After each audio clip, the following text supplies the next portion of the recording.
On the second one, certainly I've tried and Patrick has tried right from the beginning to balance two things. The seriousness of this virus as an epidemic, and it clearly is a very serious epidemic, but equally the fact that actually the great majority of people will not die from this. And I'll just repeat something I said right at the beginning because I think it's worth reinforcing.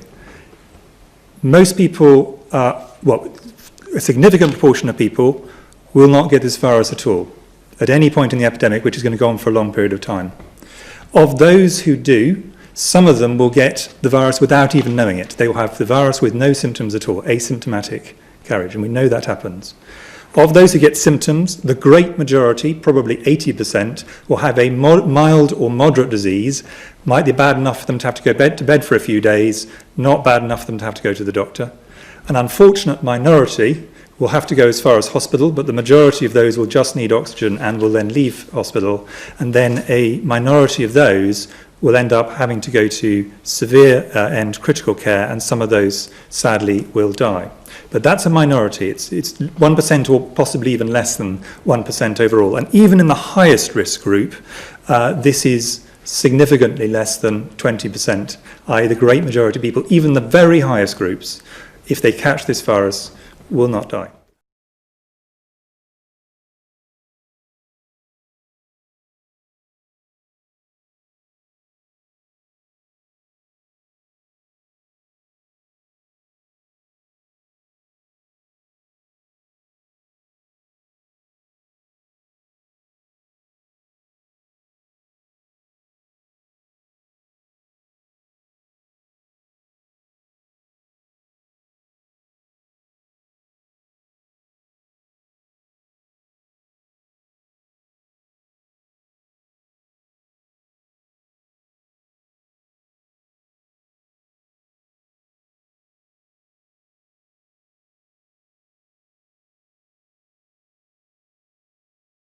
Do children get severe disease? The answer is very rarely, not never.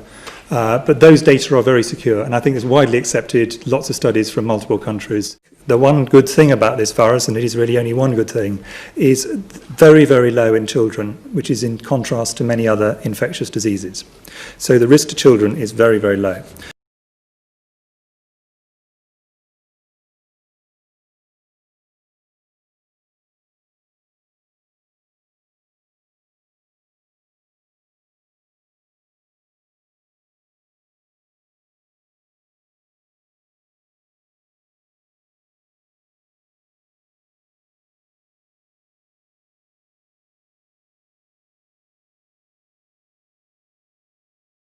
Hi folks, I've asked the Deputy Chief Medical Officer, Dr. Jenny Harris, to come here to Downing Street.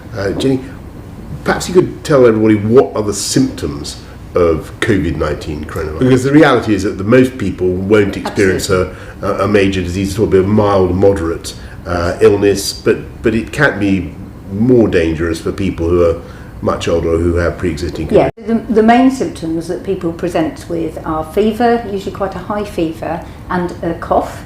But we do get people coming with sore throats, shortness of breath, but for most people it really is going to be quite a mild disease. Most people get a few symptoms for the first 2 or 3 days, and they're usually over it by a week.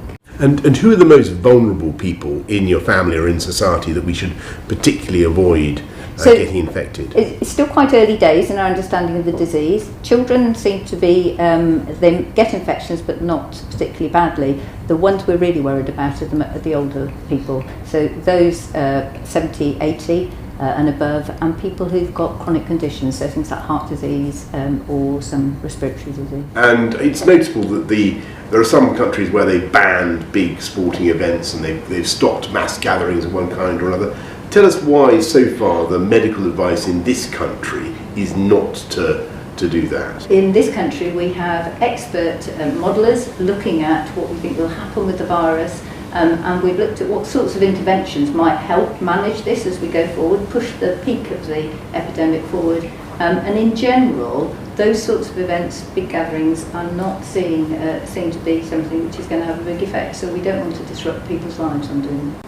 Right, there's obviously people under a lot of pressure, politicians, governments around the world, a lot of pressure to be seen to act, so they may do things that aren't necessarily dictated by the science? So, as a professional, I'm absolutely delighted that we are following the science and the evidence. Thank you very much. Well, Dr. Jenny Harries, Deputy Chief Medical Officer, thank you very much for coming along to Downing Street this afternoon.